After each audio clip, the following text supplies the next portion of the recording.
दोस्तों, जिस तरह से यूनाइटेड नेशन के खिलाफ भारत लगातार एक के बाद एक बड़े बयान दे रहा है और इस संगठन में बदलाव की डिमांड कर रहा है, ये देखकर अब ये बात साफ हो चुकी है कि भारत संयुक्त राष्ट्र पर ज्यादा भरोसा नहीं करता। बल्कि अगर हम बात करें कि आखिर यूएन के अलावा वह कौन सा संगठन है जिसमें भारत सबसे ज्यादा एक्टिव है और ये संगठन दुनिया को संयुक्त राष्ट्र से भी ज्यादा प्रॉमिसिंग लग रहा है, तो सबसे पहले ब्रिक्स का नाम सामने आता है, जिसमें दुनिया के 2 आर्थिक महाशक्ति और एक सैन्य महाशक्ति शामिल है। साथ ही साउथ अमेरिका के 2 सबसे ताकतवर देश भी इस संगठन में शामिल हैं। दरअसल दोस्तों, जिस तरह से दुनिया भर में चीजें लगातार तेजी से बदल रही है और कई देश अमेरिका के अलावा एक नया पार्टनर खोज रहे हैं ताकि उन्हें बराबर का रिप्रेजेंटेशन मिल सके, बिल्कुल वैसे ही ब्रिक्स दुनिया में और भी ज्यादा तेजी से ताकतवर होता जा रहा है। साथ ही पिछले कुछ महीनों में जिस तरह से इस संगठन की मीटिंग्स पर पूरी दुनिया की नजर रही, इसने ये बात साफ कर दी है कि आज कई देश ब्रिक्स का हिस्सा बनने के लिए पूरी तरह से तैयार हैं, जिसमें कुछ ऐसे देश भी हैं जो अमेरिका के सबसे अच्छे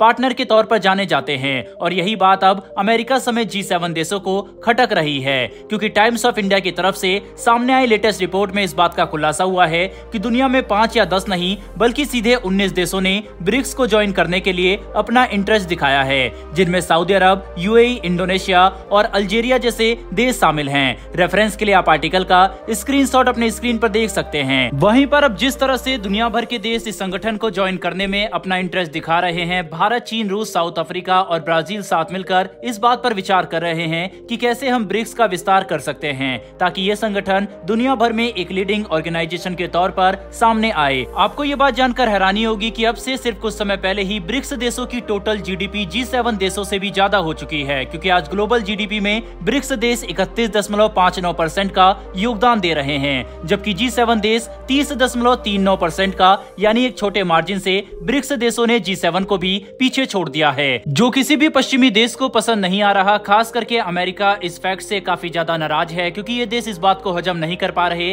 कितने इंडस्ट्रियलाइज्ड होने के बावजूद आखिर कुछ एशियाई और साउथ अमेरिकन देशों ने साथ मिलकर इतने डेवलप्ड पश्चिमी देशों को कैसे हरा दिया। वहीं पर अब ब्रिक्स देशों के बीच में साझेदारी इतनी ज्यादा बढ़ चुकी है कि ये सभी देश एक नई करेंसी लाने के बारे में भी बात कर रहे हैं, जिसका इस्तेमाल सभी ब्रिक्स देश अपने द्विपक्षीय व्यापार में करेंगे। लेकिन बात सिर्फ एक करेंसी को बनाने तक ही खत्म नहीं हो जाती, बल्कि उस करेंसी को इतना ताकतवर भी बनाना होगा ताकि दुनिया भर के अधिकतर देश इसका इस्तेमाल करें। और इसमें सऊदी अरब और यूएई ब्रिक्स देशों का सबसे बड़ा हथियार हो सकते हैं, क्योंकि इन दोनों देशों का ब्रिक्स में शामिल होना लगभग तय माना जा रहा है। और अगर ऐसा हुआ तो ये अमेरिका के लिए सबसे बड़ा झटका होगा, क्योंकि सऊदी अरब और यूएई का इस्तेमाल करके हम गल्फ कंट्रीज में ब्रिक्स की नई करेंसी का प्रभाव बढ़ा सकते हैं, जिसका इस्तेमाल अगर क्रूड ऑयल और एनर्जी के ट्रेड में किया जाएगा तो ये हमारी करेंसी को बिल्कुल उसी तरह से ताकतवर बनाएगा जिस तरह से सऊदी अरब ने यूएस डॉलर को बनाया। वहीं पर भारत और चीन भी सऊदी अरब को लेकर काफी इंटरेस्टेड है, क्योंकि सऊदी गल्फ देशों का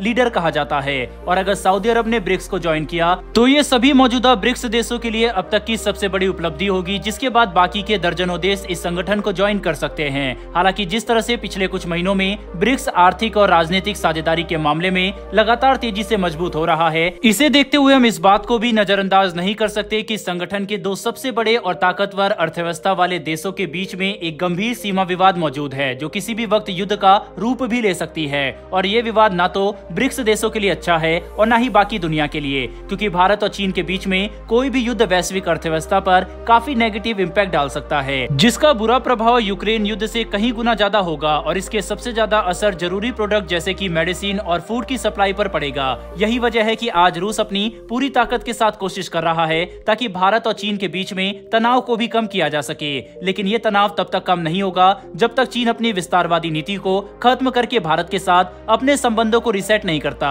क्योंकि साल 2020 में दोनों देशों के बीच में हुए सैन्य झड़प के बाद भारत और चीन के संबंध काफी ज्यादा डैमेज हो चुके हैं। यहाँ तक कि इतने ज्यादा डैमेज हो चुके हैं कि अब इसे नॉर्मल करना लगभग नामुमकिन सा लगता है। इसी वजह से कई देश चाहते हैं कि पहले ब्रिक्स देश अपने अंदर मौजूद सभी परेशानियों को दूर करें, उसके बाद ही इसका एक्सपेंशन किया जाए। हालांकि फिलहाल 19 देशों ने इसमें अपना इंटरेस्ट जाहिर किया है और हैरानी की बात तो यह है कि पाकिस्तान को अभी भी ब्रिक्स देशों के समूह से दूर रखा गया है, जिसके पीछे भारत की एक बड़ी कामयाबी है। और हो सकता है कि आने वाले समय में ब्रिक्स देशों का ये संगठन G7 देशों या फिर G20 देशों और यहाँ तक कि यूएन को भी टक्कर दे सकता है। बहरहाल दोस्तों, इस पर आपकी क्या राय है कमेंट बॉक्स में लिखकर जरूर बताइएगा। साथ ही हमारी आने वाली डेली ऐसी वीडियो के लिए चैनल को सब्सक्राइब कर बेल नोटिफिकेशन अवश्य दबा लें। फिर मिलेंगे ऐसी एक नई वीडियो के साथ। धन्यवाद। जय हिंद।